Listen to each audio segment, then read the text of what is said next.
Hello beadlings, welcome back. Today's tutorial is going to be the ultimate X-base cuff tutorial. And what do I mean by that? Well, one of the very first tutorials that I ever made on YouTube was this one, how to make an X-base, and it comes in a part 1 and a part 2. And I still see people using it all the time, but I went back and watched it, and there's some stuff that I want to make a little bit easier and correct. And additionally, I now have the X-base Kandi planner, which I want to show you how to use. And there's some troubleshooting. There's some common questions that people ask me a lot about X-bases.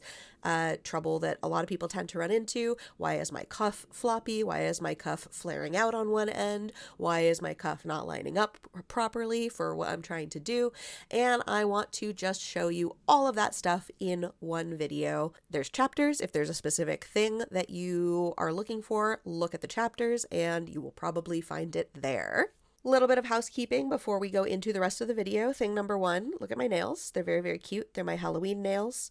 My nail tech is amazing and I love her. Everybody say thank you, Veronica. Thing number 2, this video is sponsored by Basehead Beads. There will be an ad later in the video. I appreciate you all checking it out. They have been consistently my most reliable sponsor, and they've really, really gone out of their way to make sure that I am okay in times when I needed them. So if you are looking to buy cool beads, I highly recommend Basehead Beads. Whatever, this isn't the ad. The ad's coming later. I just have a lot of feelings. Number 3, I am working on an Ask Me Anything video where a bunch of people submitted their questions about Kandi and raving and festivals and a couple of personal questions about me. And so I am putting that video together. I don't know how long it will take because it is not the usual format and means that I have to put on makeup and do my hair, which I don't always want to do. So hopefully that video will be out later this month or early next month.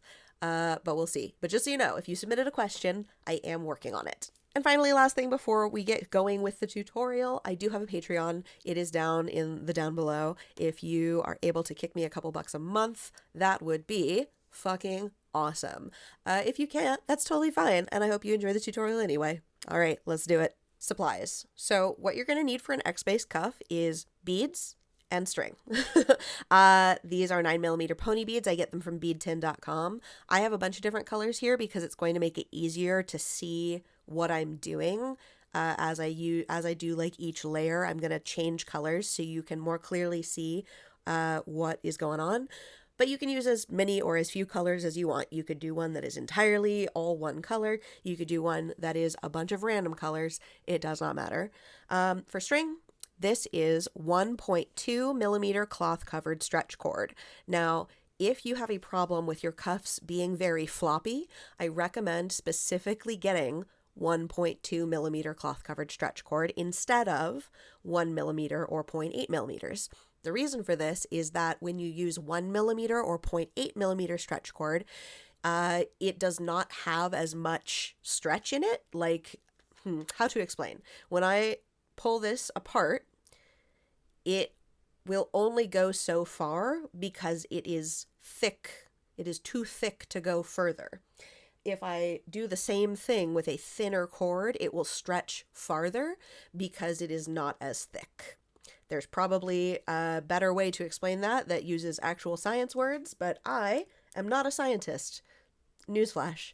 So anyway, thicker string make stronger cuff, sturdier cuff. Thinner string make floppier cuff. And I do not recommend going thicker than 1.2mm. Some people like 1.5mm string. I don't. I think it's too thick. I think that tying knots in 1.5mm string is torture. I hate it. So 1.2 is the sweet spot. Okay, and I get this from Amazon. You can get it from Beadtin, you can get it from Amazon. I think most craft stores carry some version of this. And additionally, I know some people like using the clear stretch cord. That is your prerogative. You are allowed to like that. I personally hate that string and will not use it. It's harder to tie, it breaks more easily, and it will succumb to dry rot eventually, much faster than the cloth-covered stuff. And also, when the cloth-covered stuff does eventually succumb to dry rot, it is the elastic in the middle that rots. The cloth stays in place, so it is easier to remake and will probably not snap the way that the clear stuff will. That said, The important thing here is that it's stretchy. Whatever string you use for this does need to be stretchy. And then optionally, I like to use plastic yarn needles when I am working on cuffs. I think it makes it faster and easier. It's not a requirement. I initially started out making Kandi without the yarn needles, and so it is absolutely very possible to do so. But if you want a little easy mode, little baby mode, like me, then plastic yarn needle. This one is, I believe, 2.7 centimeters, and I got it on Amazon, but you can get it anywhere that yarn is sold, and they also come in metal if you prefer metal to plastic, and scissors. Step one, you're going to take your string and you're going to pull it out as far as your arms will go. So for me, my wingspan is about 5.5 feet, maybe a little less. And so I do 2 wingspans. I do 1 and then 2. And then cut off the roll. It is possible that we will need to add more string later. It is also possible that I have cut too much string. However, we gotta pick a starting point, and so that is the starting point that I picked.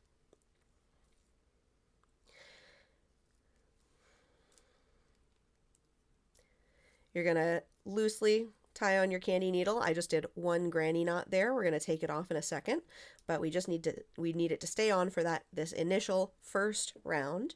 And so for the first round, to start out an X-base cuff, you are going to string on as many beads as it takes to comfortably fit around the part of your arm it's going to be sitting on in a multiple of 3.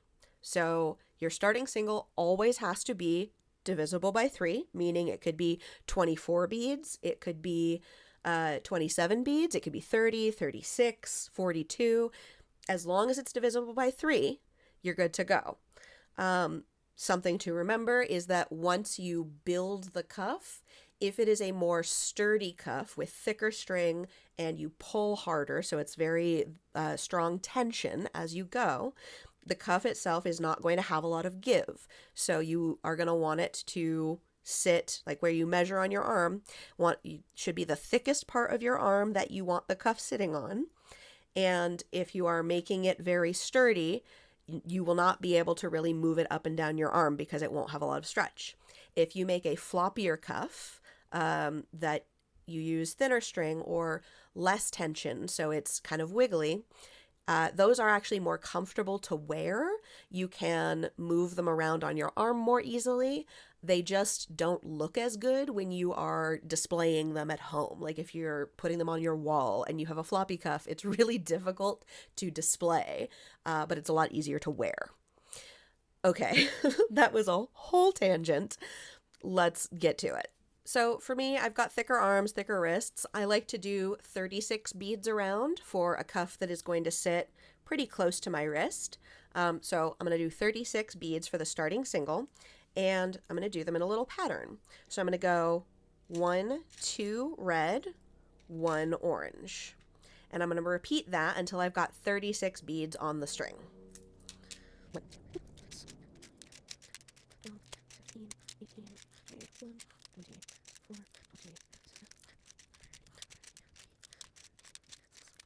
All right, so I've got 36 beads on the string, and I'm going to take my needle off. This is why I only tied 1 little granny knot.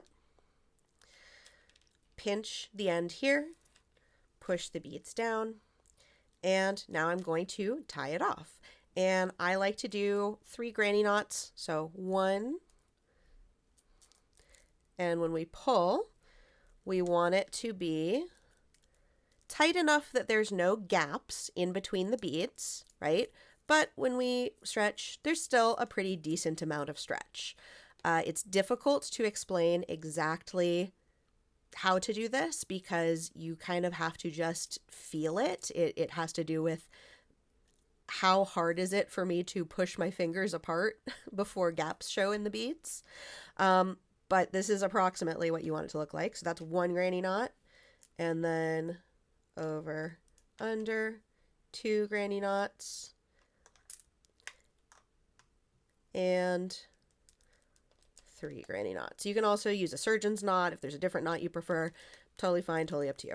Okay, now we've got a long end and a short end. We're going to snip the tip and cut off the short end. When you cut off the short end, make sure that you do not cut into your knot. I cut it very, very close. You can leave a little bit of a tail if you're worried about cutting into the knot. You can also put a little like dab of clear nail polish or super glue on the knot if you are worried about it coming undone. Now we have the long end, and we're going to tie the needle onto the end of the long end. And this one, I'm going to do 2 granny knots. One, whoop, come on. 1 and 2.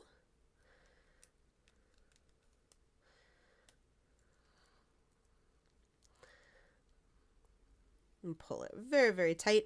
And honestly, this is probably going to come undone while I'm working, but it will hold for a decently long amount of time.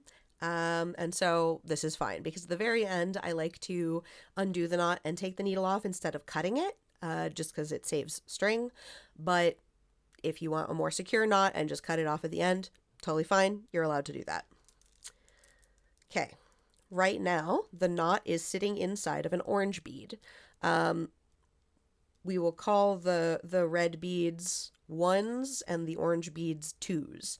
Okay, so you want your knot to be sitting inside of a number 1 bead, not a number 2 bead.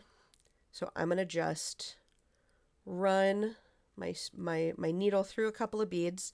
You do want your string to be coming out of a number 2 bead, but you want the knot sitting back here in a number 1 bead. You will see the reason for this in just a second, but I'm going to just sort of work the knot forward until, yep, so it's inside of a number 1 bead, and my string is coming out of a number 2 bead. Okay, this is your starting single. Now, for round 1, we're going to load up 3 beads onto the string. So we're going to go yellow, green, yellow, just like that. And notice the direction that the string is coming out of the bead. For me, my string is traveling to the right, and you are going to go with the direction of the string, skip over the number 1 beads in the middle, and put your needle through the next number 2 bead in the direction your string is traveling, and pull it all the way through.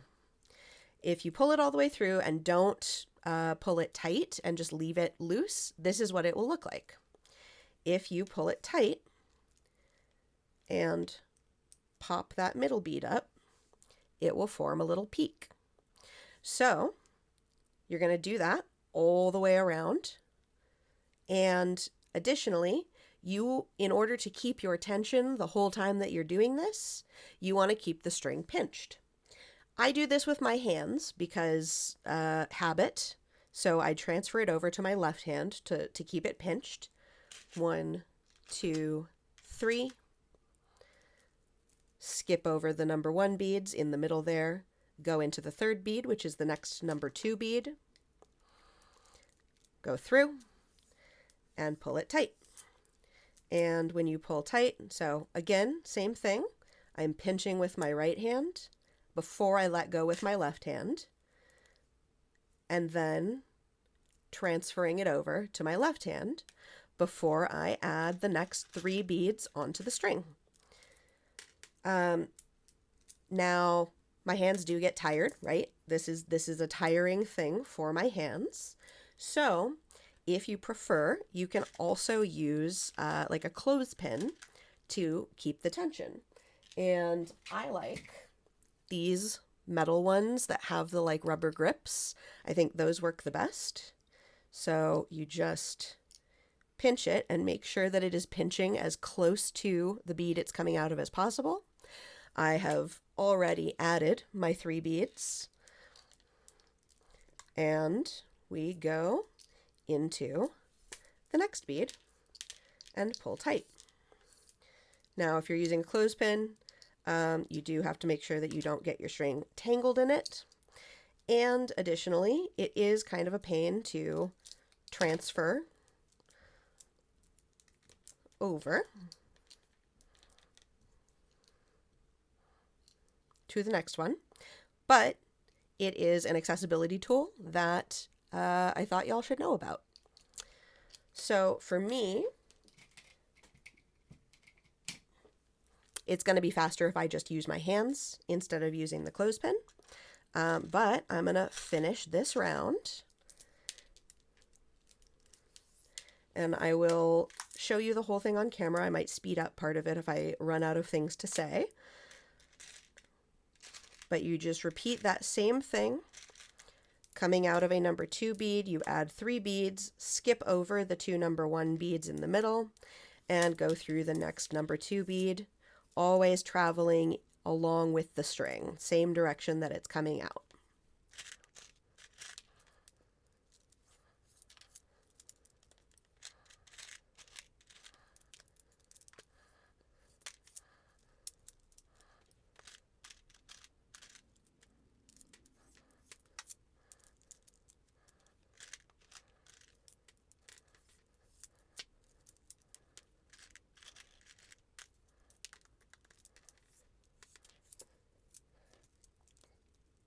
Okay, so we are about to add the last spike here and finish off the round.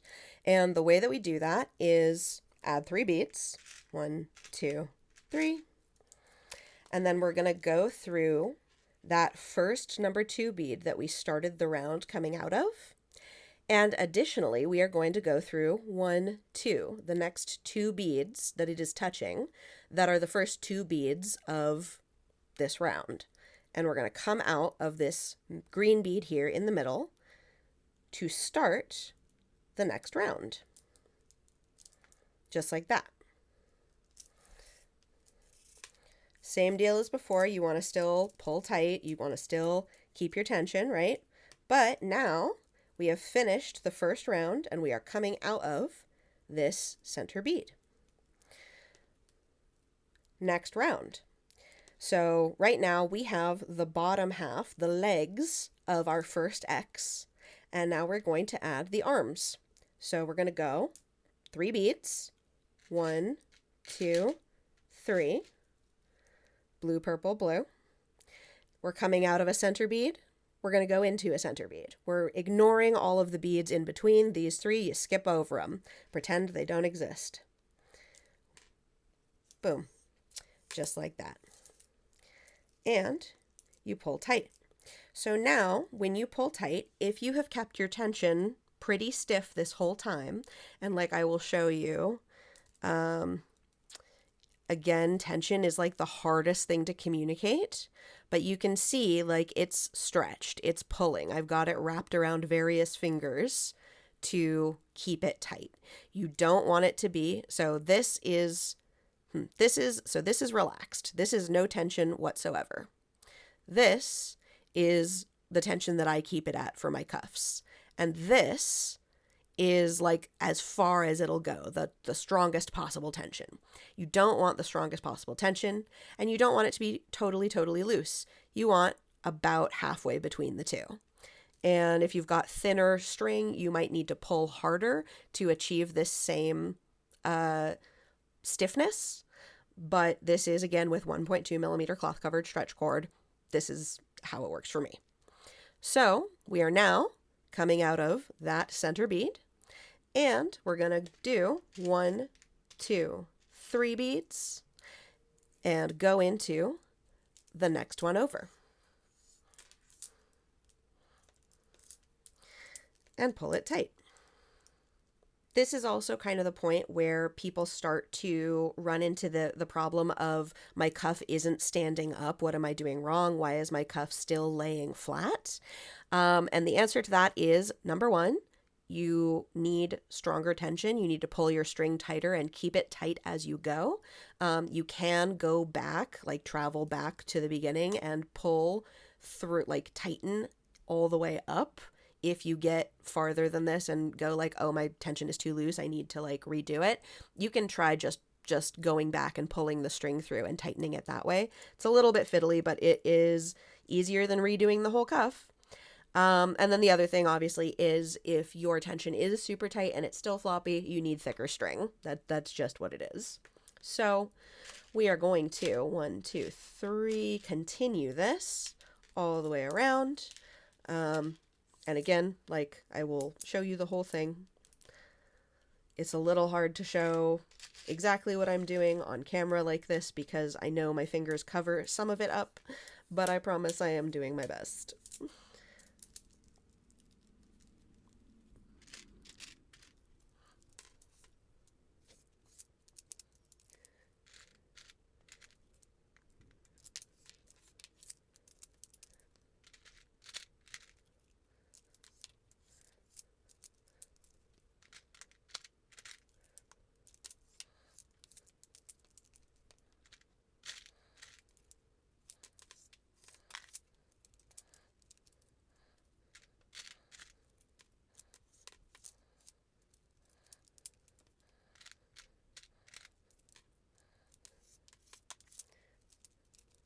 Okay, and now we are back at the beginning. You can see my cuff is starting to stand up just a little tiny bit, but it's still flopped out pretty heavily. And I know my tension is pretty tight. So if your cuff is still looking like this at this juncture, don't worry, keep going, trust the process. We are gonna add our last set of 3 beads for this round. And we're coming out of this center bead. We're going to go into the next center bead over, the first one that we initially came out of, and 1, 2 of the next beads, and come out of this purple bead to step up a layer. So 1, 2, 3, and into the green, blue, purple, coming out of the purple.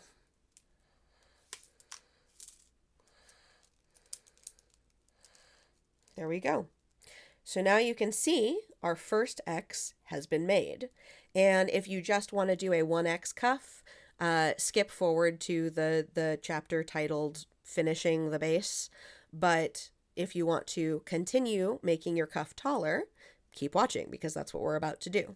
So this is how you make an X base. The only step I haven't showed you is how to do that, the last finishing layer, but you can continue to repeat round 1, round 2, round 1, round 2, over and over until your cuff is as tall as you want it.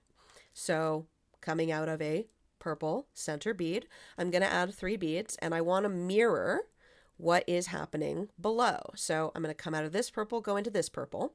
The 3 beads that I'm skipping go blue, green, blue. So I'm going to add blue, green, blue, and go into the next purple bead. Also, if you notice, here I'm going to actually twist this intentionally. Sometimes when you are pulling, if you're moving your string very quickly and you pull tight, it will knot up like this and it won't go. And that can, if you don't notice it, that can fuck up your whole cuff. So you do want to make sure that you untwist, untangle as you go. Pay attention to what your beads are doing. Okay, now we are coming out of a purple bead. We're going to do the same thing again. Blue, green, blue. Blue, green, blue. And into, you guessed it, the next purple bead. Okay. And pull tight. And you will notice now we are on the third round, the third row. And this is really where it starts standing up. So like if you finished your cuff after the first X, this is still the round where it would be standing up because you'd be adding your finishing layer. But this is round 3 is really where you see like how your cuff is going and if it's too floppy. Okay, 1, 2, 3.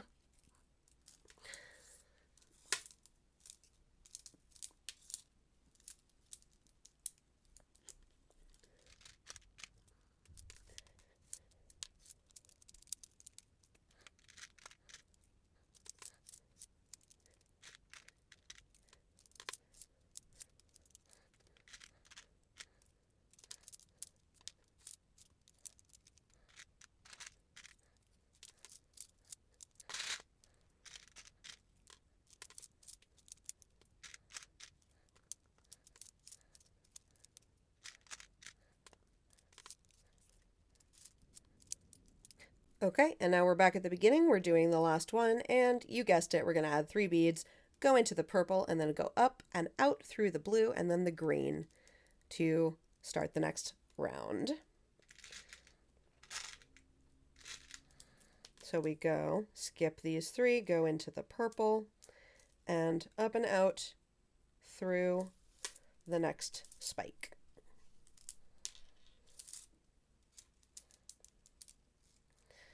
Okay, and now we are going to add the next 3 beads, which I want to have mirror these 3 at the bottom there. So 1, 2, 3, we go yellow, orange, yellow.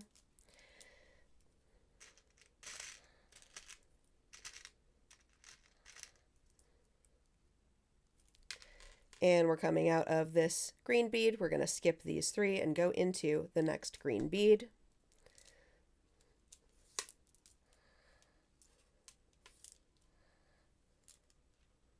Yeah, see, here's the twisty I was talking about. And when I start getting a bunch of those, I know that my string is twisted up too much, like a phone cord. So I will just pinch this, drop the needle, and run the string through my fingers, just like that, to let it untwist. And now we're back to this round. So we are adding 1, 2, 3. There we go.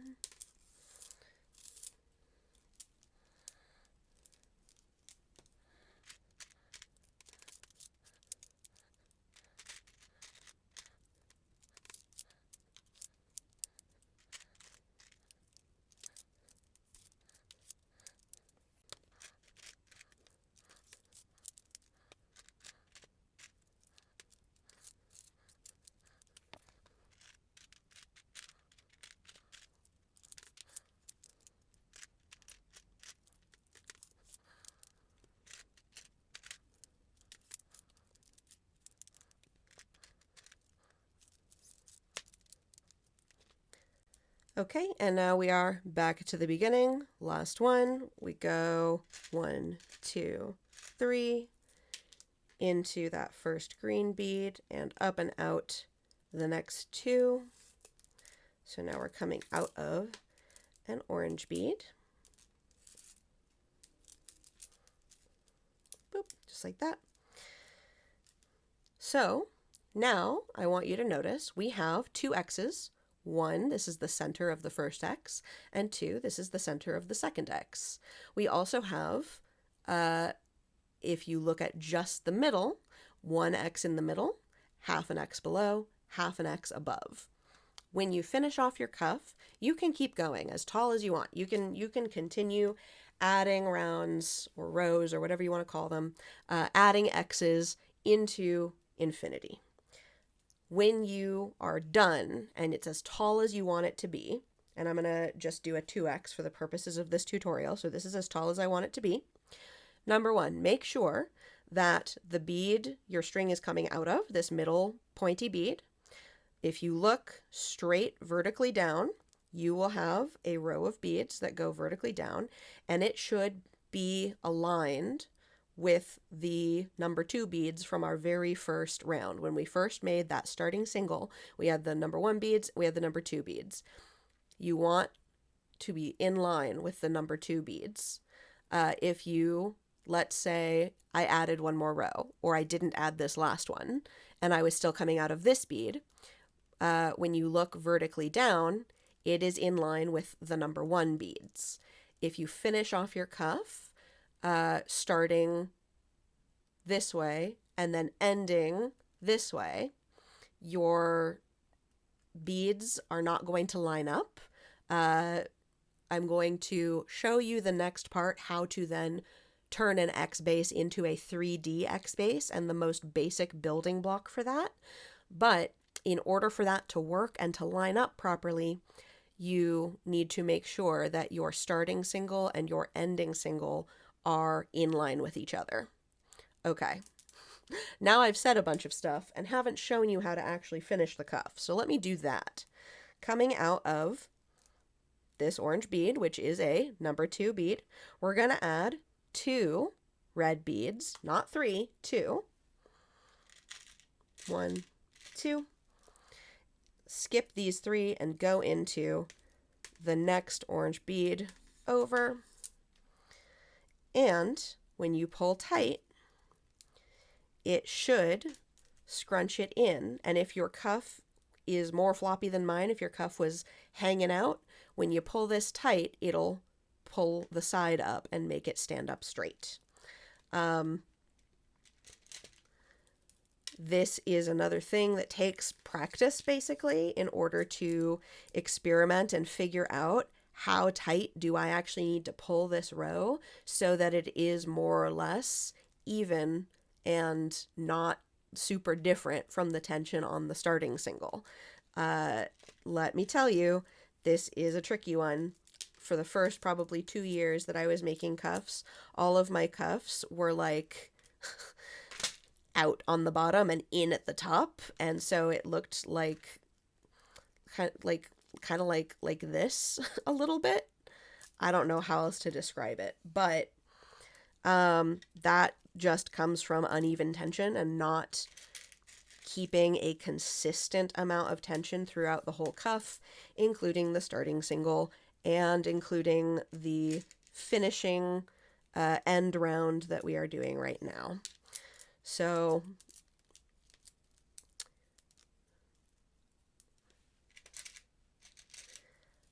this final round of the X base is simply mirroring what we have on the bottom here. We're just adding in the number 1 beads to the top of the cuff because they're already at the bottom.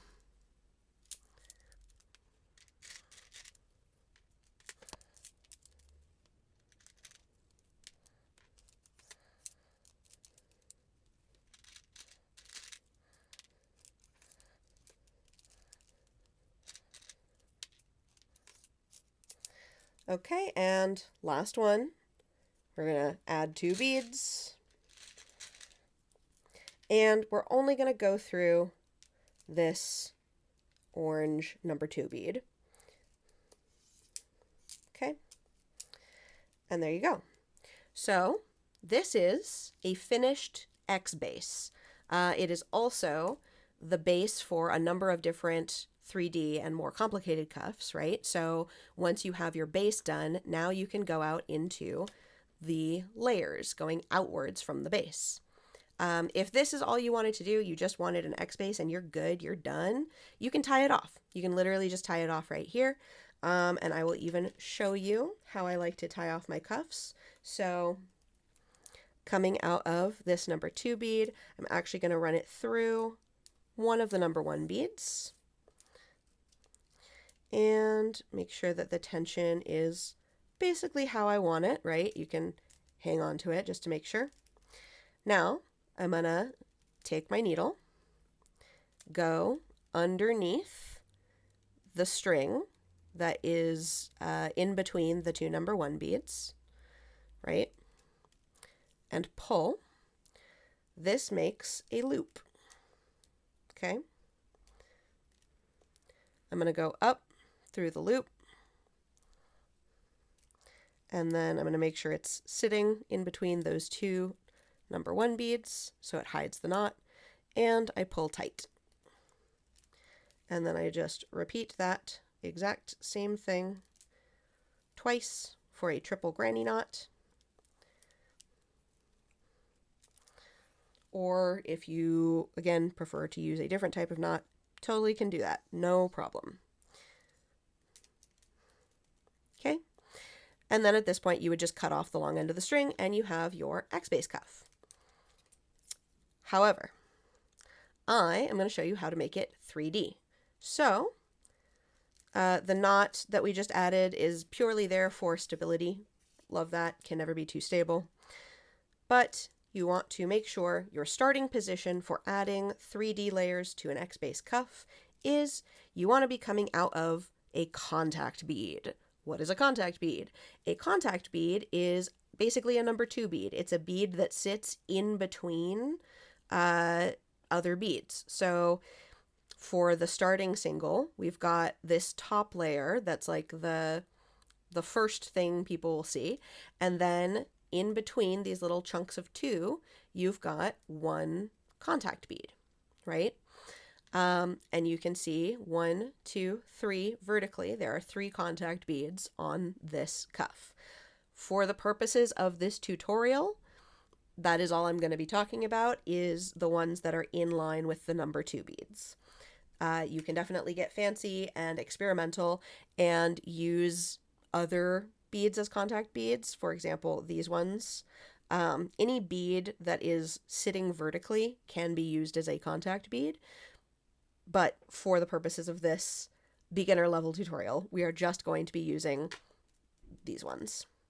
So, with your string coming out of a contact bead on either the top or the bottom layer, row, round, too many similar words. We're going to add 5 beads. And let me think about color patterns for 1 second so that I make this less confusing, as little confusion as possible. 1 moment. Okay, so for the most basic type of 3D X base, your building block, and I say basic as like building block, base layer, not basic as in like basic bitch. We're going to add 5 beads, and I'm going to go yellow, green, clear, green, yellow. So 5 beads on the string, and skip everything and just go into the next contact bead over, still traveling in the same direction of your string. So for me, that's going to the right, and you pull tight. And when you pull tight, you will get a little triangle like that, sticking out from the top of your X base. We're going to repeat that all the way around the cuff, and I am just sticking with this color pattern for simplicity's sake, but you can obviously experiment with different color patterns, different like ways of doing this. See? And the reason that I picked these colors is because when you view it from the top, it'll go red, orange, yellow, green, like rainbow style. And if you view it from the side, it'll be the same. So it's very cohesive.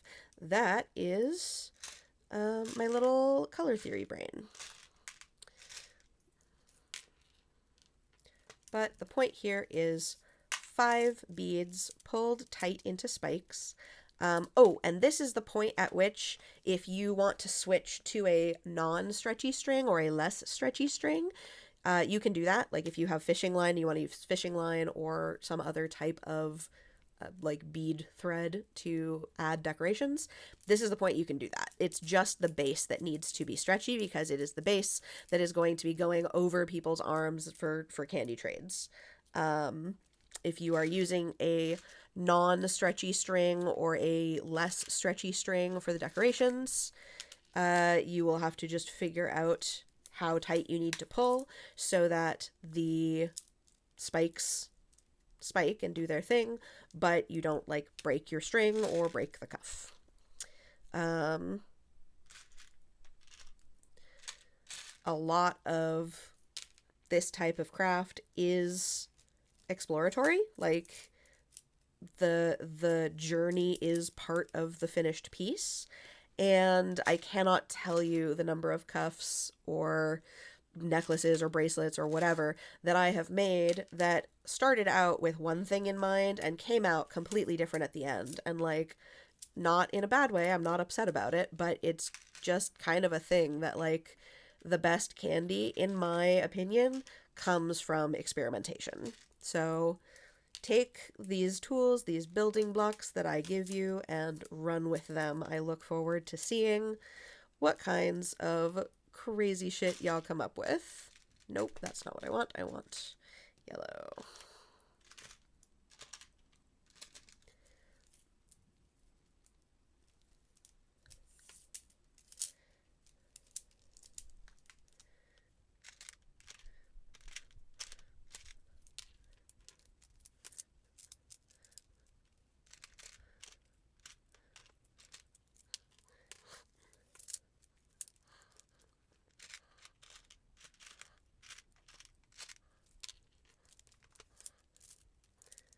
Okay, and now we are on the last spike of this round, and we are going to do the exact same thing. We're going to go yellow, green, clear, green, yellow, and we are going to go through that first orange contact bead, and then we're going to go up the arm, 1, 2, 3, and out that center clear bead. So through the contact bead and then up through the arm, 1, 2, 3, out that center contact bead.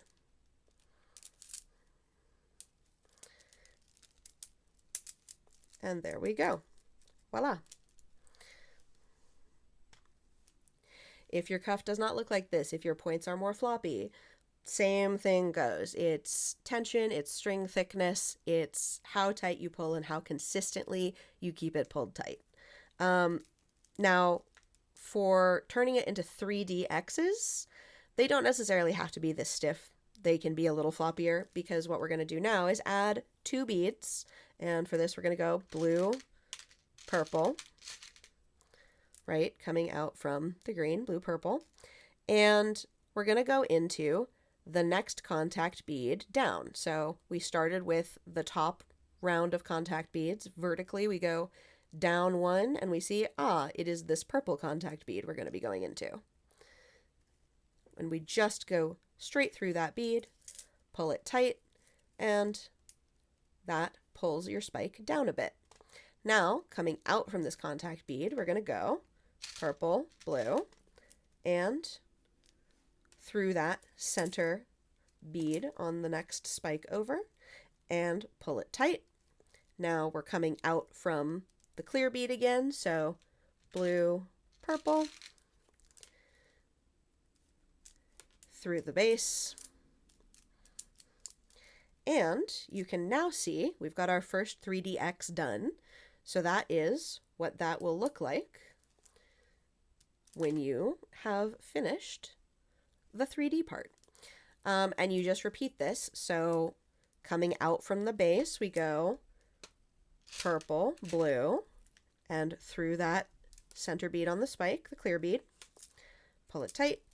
And when we are coming out from the clear bead, we go blue, purple, just reverse the order, and go through that center contact bead on the base. And we're going to repeat that all the way around.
Okay, and now we are back at the beginning, and we're coming out from the base and going into that first clear bead that we came out of initially.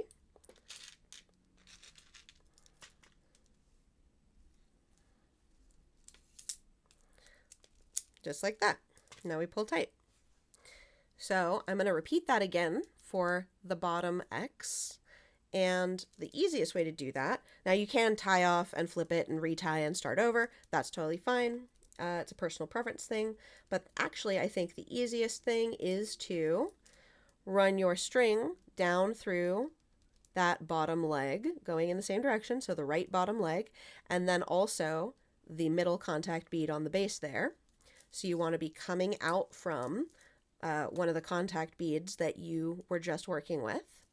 And we're actually going to just repeat what we did before. So I'm going to mirror this. I want it to be a topsy-turvy cuff, be a reversible, look the same either way.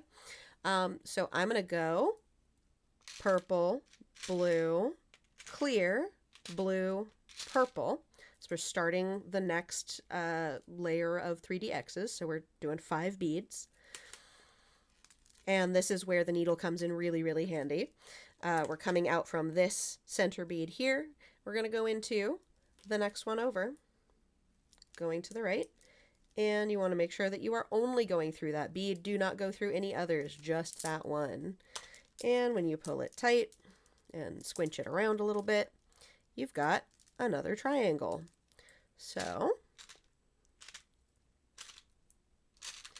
we repeat that all the way around, pulling tight as we go. This is also, by the way, a good place to use up if you have any beads that have like weird seams on them. Let me see if I can find one that will really show up on camera. Yeah, like so these little pokey things that scratch your wrists. If you've got ones with big old seams on them, the 3D layer is a good place to put them because they're not going to be touching anybody's skin.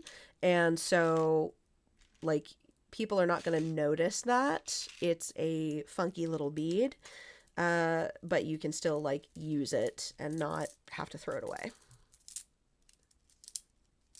Or, I guess, not have to suffer with it sitting directly on your wrist.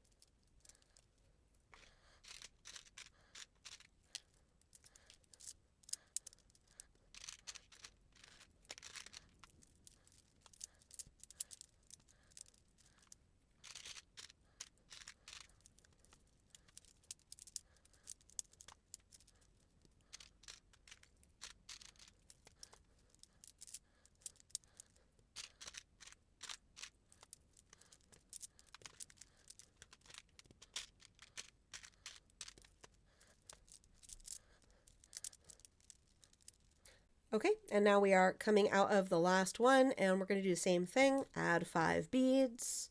1, 2, 3, 4, 5. Okay, and we're going to go into that first center contact bead that we initially started from.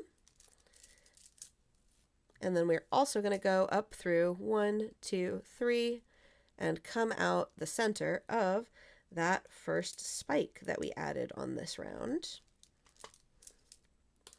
And pull tight. Okay. And you will notice I am starting to run out of string. Go team. So I'm going to show you how I attach more string when I start to run out. And this method of attaching a string has not failed me, like it has never come undone, but it also does create kind of a bulky knot in your string. So if you are using beads with smaller holes, you might not be able to do this. You might have to just tie off and then cut a totally new piece of string and tie it on. What I am doing right now is trying to get this stupid thing untied because I don't like wasting string. And come on, yeah, there we go. I am fairly close to being done. I need to finish this round and then do 2 more rounds. So I think if I pull 1 wingspan, that should be enough to finish it out. Let's hope I'm right.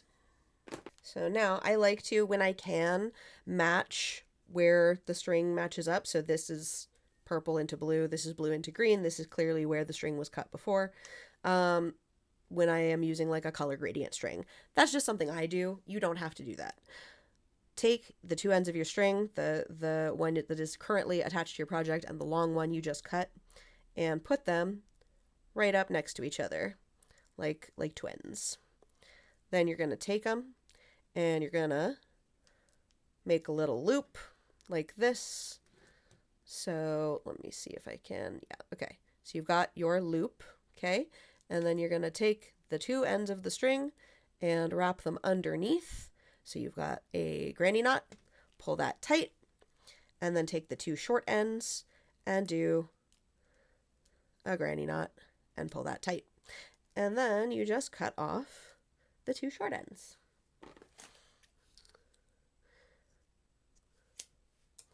Just like that. And I left a little bit of a tail on there. It's going to be hidden in a bead anyway, just to make sure it doesn't come undone.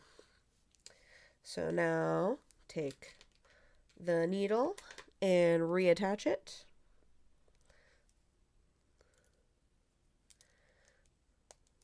One and two.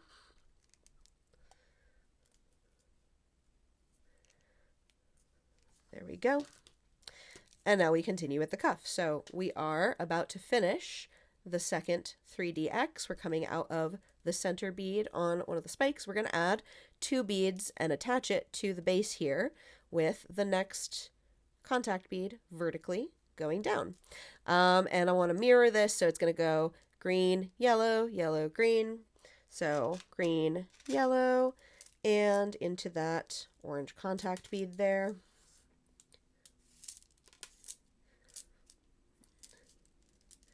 And then coming out from the orange contact bead, yellow, green, and into the next clear bead.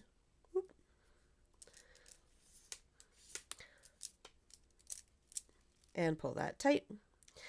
You will also notice a thing that I do when I have a knot like this in the string that reattached it. When I pull tight, I try not to pull on the knot. I try to pull from here, from before the knot. Just for stability's sake. Like, I don't need to be putting it under any additional stress than what it already is going to experience, because I don't want it to come undone. And like, same thing goes for this type of knot. If you want to put super glue on it, if you want to put clear nail polish on it, you can absolutely do that. That will make it a little bit more secure. But you will also have to wait for the glue to dry before you can continue your project, and I am impatient. So we go with God.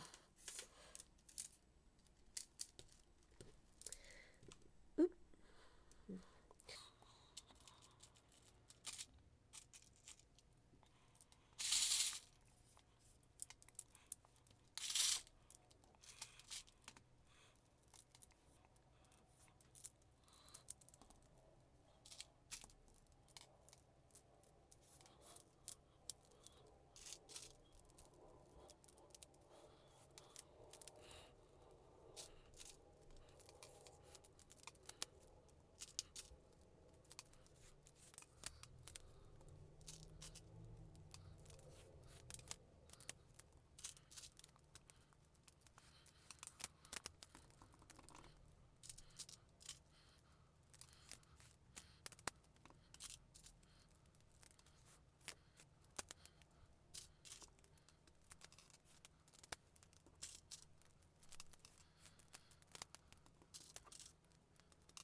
Okay, so now we are back at the beginning. We're about to do the last one, and you will also see the knot has traveled. So my rule here for the knot when you have added string is you want to make sure that it is not sitting in the middle of a center bead of one of these 3DXs. Other than that, you just want to make sure that it is hidden in a bead somewhere. So we're going to do 1, 2, and we are coming out of the base here. We're going to go into that first center bead, and you can see it looks all squished around. It does not look pretty. So you got to remember which one's the center bead, but you go into that center bead just like that. And you pull tight. And now the knot is sitting here. I'm going to pull a little bit like that. There we go. So now it is sitting in the middle here, and you can't see it. And now we are coming out of the next layer of contact beads. So once you have done a layer of 3DXs, the center beads of the 3D X's now become your new contact beads. You could finish it here. This could be a completed cuff, 100%. Nothing wrong with ending the cuff here, or adding some like decorations, adding some, I don't know, base head beads. And now a word from our sponsor. That's right, today's sponsor is Basehead Beads. They make the cutest beads and charms, and they're always coming out with new designs. I've been working with them for a few years now, and I can attest that this tiny team is in it for the love of the game. Tony, the owner, started out as a Kandi kid before moving on to designing his own beads. With over 300 designs to choose from, Basehead Beads has something for everyone. They actually just dropped their own letter beads, and I have them here so you can see them, all of the different colors and styles available. They are so cute, and they are easy to work with, which I love. Go check them out and use code MOODCANDY10 at checkout to save 10% on your order. Every time you use my code, I get a commission, which helps me to keep making these tutorials.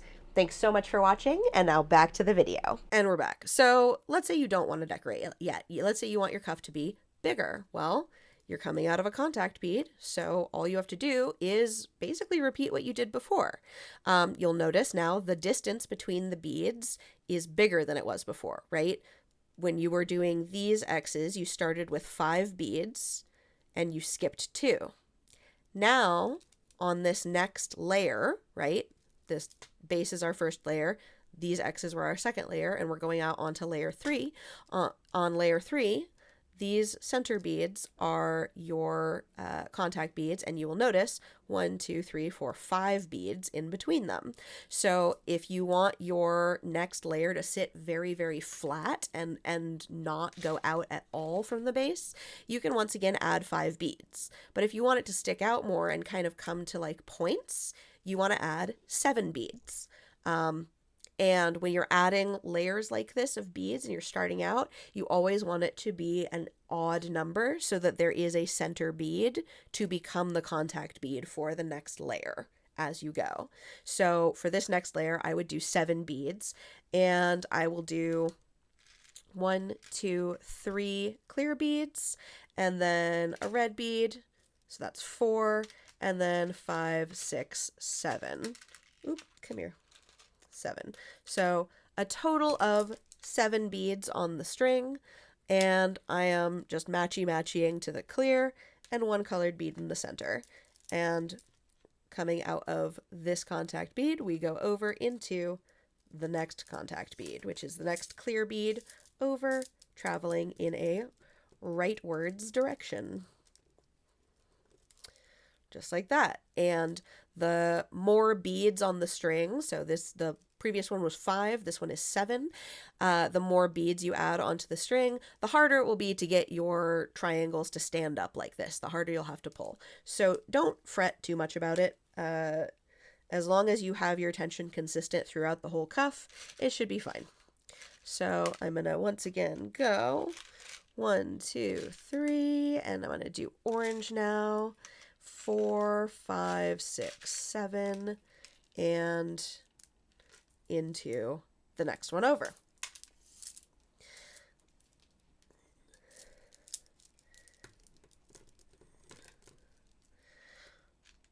One, 2, 3, 4, 5, 6, 7. And you do just continue this all the way around the cuff. Now, what happens if instead of going into this contact bead, you go into this contact bead up here and do a diagonal? Well, it works. You can totally do it. It does work, but you will notice the orientation of these beads on the standard version, we'll call it standard, is going to be vertical, right? They are pointed straight up and down. The whole goes straight left to right, horizontal.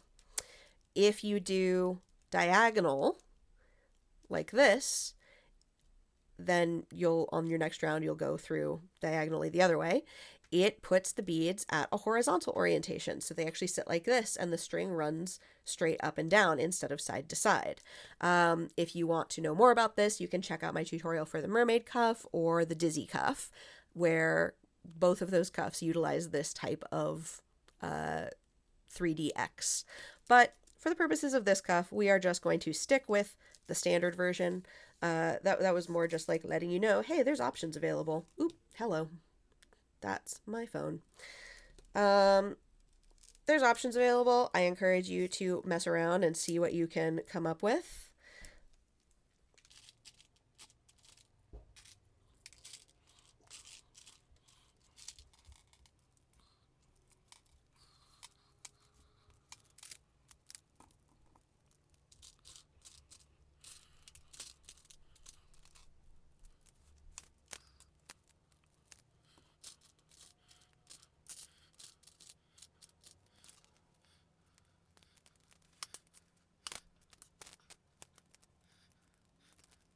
Something else worth noting is I made my starting single 36 beads around, which means I've got 12 segments. Each set of 1, 2, 3 is considered a segment. So I've got 1, 2, 3, 4, 5, 6, 7, 8, 9, 10, 11, 12 segments. Because there's 3 beads per segment, so 36 beads divided by 3 is 12, which means if I want to make like a repeating pattern or I want something to match, I know, okay, I've got 12 segments, and so I've got 6 colors. If I do 1, 2, 3, 4, 5, 6 and then repeat it, I will have exactly like matching rainbows, right? So that's also something to keep in mind when you're planning your cuffs. I will talk a little bit more about planning out your cuffs in a second here, but worth noting. So I'm going to finish this and by repeating exactly what I have just done. So 6 more of these segments of 7 in rainbow order.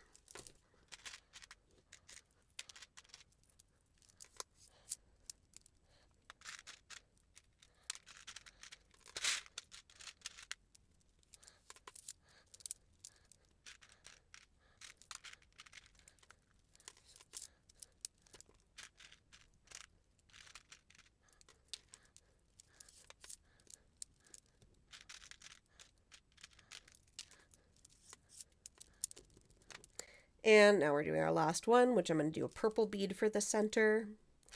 1, 2, 3, 4, 5, 6, 7. And we're going to go through that first center bead, that first contact bead that we started with, and then up 1, 2, 3, 4, and out the point of that first spike on this round. So that's through the contact bead and through the spike. I have added 2 purple beads. I am a fool. Okay. And we back up. We unstring. It does tend to get a little twisty in there, so thankfully I used clear beads. Here we go. When you're unstringing, you just want to make sure you don't get your string caught on like a previous round of string, which the clear beads are very useful for. 1, 2, 3. Okay, there we go. Now we've got all the correct beads on the string. And we go through that first contact bead and we go up the arm. Just like that. And we pull tight. And now we're going to connect it up top here. And we're just going to do 3 clear beads, 1, 2, 3, and connect it in the next contact bead over, going to the right on the next layer up, or the next round up, whatever. Word's hard, you get it. And pull it tight. And that makes the first arm of the X. So we're going to do it again.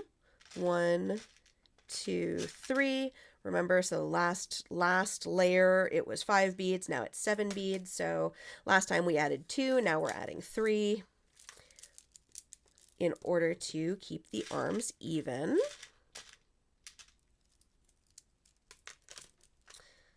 And I'm going to actually zoom out a little bit because this cuff is getting chunky. There. Okay, hopefully that is a little easier to see. But this is what our layer is going to look like. We've got the X's there. So again, we are adding 3 beads. 1, 2, 3. Coming out from the base, going into that middle bead on the spike. Pull tight. And then coming out from that center bead, add 3 beads and go into the next center bead, traveling in the direction of your string. And voila.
Okay, and so now we are on the last one. We're adding our 3 and we're going through the center bead.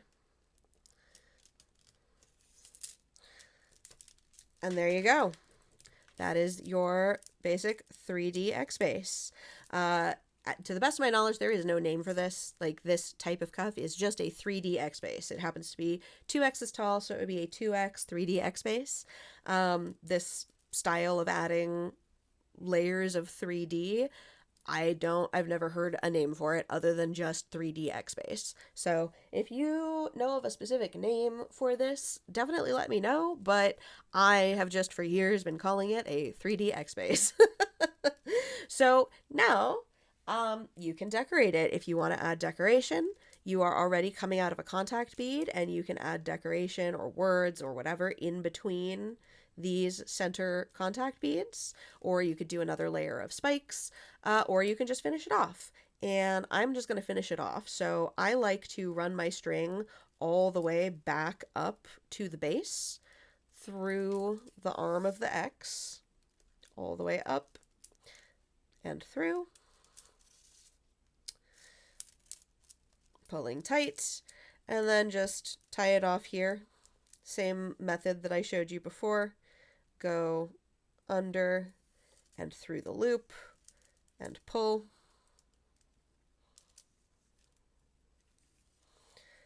And I just like to do that 3 times. I have found that a triple knot is very effective. It's a little uggo, but as long as you hide it inside of a bead, it's fine. And then just, here, I'm gonna, boop, there we go. Pull you through so it's hiding. Same thing, like if you want to add glue, you can add glue. If you want to add clear nail polish, you can add clear nail polish. I am simply going to snip the end. And that's how you do an X base. So now let's talk about troubleshooting and planning your cuffs. First of all, I talked about a bunch of the troubleshooting stuff in the tutorial, but in order to make it easier for everybody to find, here's the little troubleshooting section. Question number 1, my cuff is floppy. Why is my cuff so floppy? Why is my cuff not stiff like yours? Like, here's my cuffs are very stiff, and sometimes I get cuffs that are not very stiff. What's the deal? Well, a couple things. Number 1, I use 1.2 millimeter cloth covered stretch cord, which you can see here, and I keep it pulled pretty tight the entire time that I'm working. Cuffs like this that are pretty floppy, Usually do not use the same string as me. You can see here, this is clear cord, and I know it's technically impossible to tell by eyeballing it, but this is 1 millimeter or 0.8 millimeters. I think 1 millimeter. So it's a little thinner and it's a different material, which means this particular string is more prone to breaking if you pull tight, so you cannot pull as tight with this string. It will lead to floppier cuffs. Same thing if you use 1 millimeter or 0.8 millimeter cloth covered stretch cord. Some of those are very floppy, and it doesn't matter how tight you pull, you're gonna get a floppy cuff. Now, stiff cuffs like this are really good for display. Like, they're very easy to just hang up on your wall. They keep their shape. It's a very pretty little circle. But when you're putting them on, you can kind of only go so far, and it does not want to go much farther. Whereas with a floppier cuff, they're harder to display. They kind of fall over if you hang them on the wall, like they go flat like this instead of keeping a circle. But if you're wearing them, you can generally push them up much higher without too much trouble, and they will not be as tight. They won't compress your arm as much. So a lot of people find these more comfortable and easier to wear. It is a preference thing. Like, I don't think that one is better than the other. I think they both have their uses. Question number 2. I don't actually know how to word this as a question, but basically sometimes I get people who ask, like, hey, I am doing the 3D part of my X base and it's not lining up. What did I do wrong? And this is a really good example because this is actually 1/2 X. This is not a full X. Even though it looks like this is an X, it's not. You've got your bottom layer, you've got 1/2 of an X, and you've got your top layer. And this is what I was talking about earlier when I was saying the number 2 beads don't line up. They don't line up. So you can add your 3D portion and go all the way around, but then when you try to do your second layer, there's no contact bead to connect it to on the bottom here. So if you are running into trouble with your cuff not lining up at the end, it means that you either need to add a round or take a round away in order for it to line up. And like, side note, I have experimented with doing this before, and there are some cool things that you can do, but it is not as easy. It's very fiddly if you want to try and add like 3D layers to an X base that is uneven like this. Question number 3. Why is my X base not standing up like yours? Well, number 1, you could be using not enough tension. Number 2, you might be using string that is too thin. This is a thinner string that I have used to make this demo than the one that I used to make this, and this is significantly floppier. And number 3, I have not added the final round yet. So if your cuff is kind of looking like this as you work, when you add that last round, it will pull it together. So 1, 2, into the next, over, and you can even watch when I pull this tight, it starts to stand up straight. It starts to pull the rest of it. So if your cuff is not standing up straight while you're working, that does not necessarily mean that you have done something terribly wrong. It might mean that you need to add the final layer. Or it might mean you need to switch string or work on your tension. There's a few things it could mean. But most commonly, I get this question from people who are worried they're doing something wrong, and they're not. They just need more practice and also to add the final layer. Now, I am adding this final layer, and when I am doing this, I am actually pulling too tight. When I made the starting single for this particular cuff, I made it very, very loose. And now when I am adding this final round, right now I'm pulling it very, very tight because I want to show you one more thing.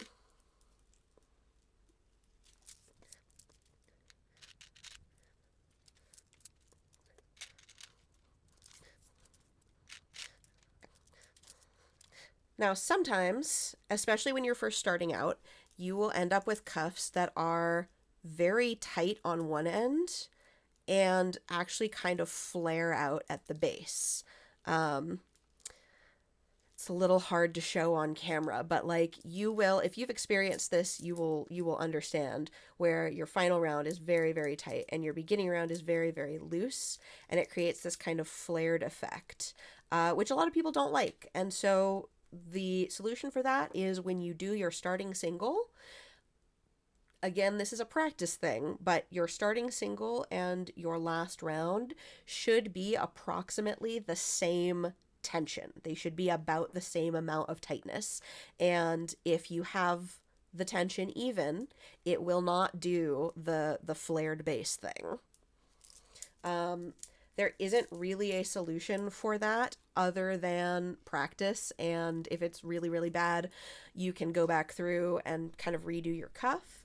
If your starting single was very, very loose and your ending round is very, very tight, theoretically you could string a piece of elastic just through the base and pull it a bit tighter to even out the tension.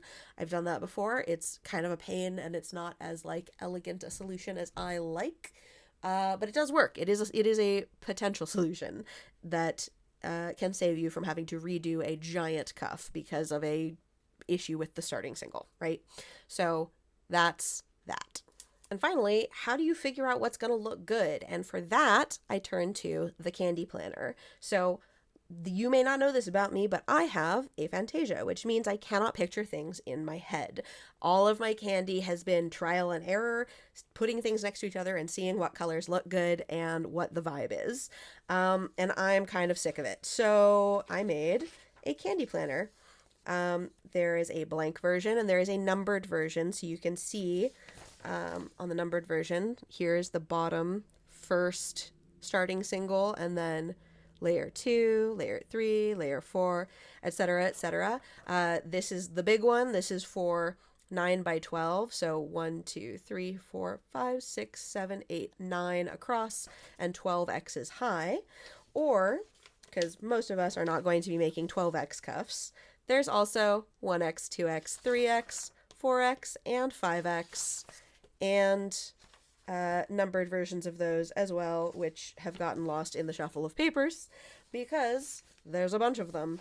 But the way that I use the Kandi planner is I basically go, okay, I know that I want a cuff.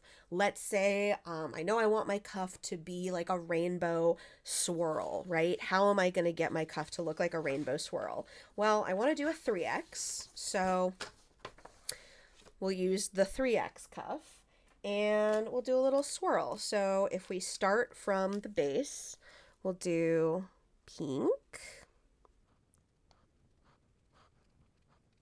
Okay.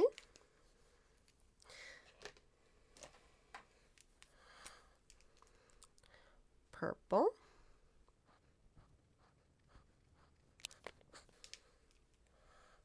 Blue. Green. Yellow. Orange. And I have these all set up in segments of 12, so that's 36 beads on the starting single. Partially because if we went any bigger, we would have to make them smaller, and that's like less usable. But also because mostly I see people doing this kind of Kandi cuff in like 27 beads, 30 beads, 36 beads. And so this is sort of like the most common sizing for that. But I'm going to just finish so you can see like, okay, we want a stripy cuff, right? And maybe I want to have the colors start like this and end like this. Okay. And this really gives me like the freedom to figure out what my cuff is going to look like without doing 4 hours of work only to discover that I hate how it looks. And actually I should have used different colors, or like, oh no, I forgot something in the pattern and I have to go back or whatever. Like, nope, it's just all right here. And then I can also see, oh, okay, so I've got this like empty row right now that all of them are generating. Do I want to put like a dark bead there and have it be like black? Or do I want to put the same color bead there and have it be like thicker stripes, right? I don't know. Let's try it with thicker stripes and see how that looks.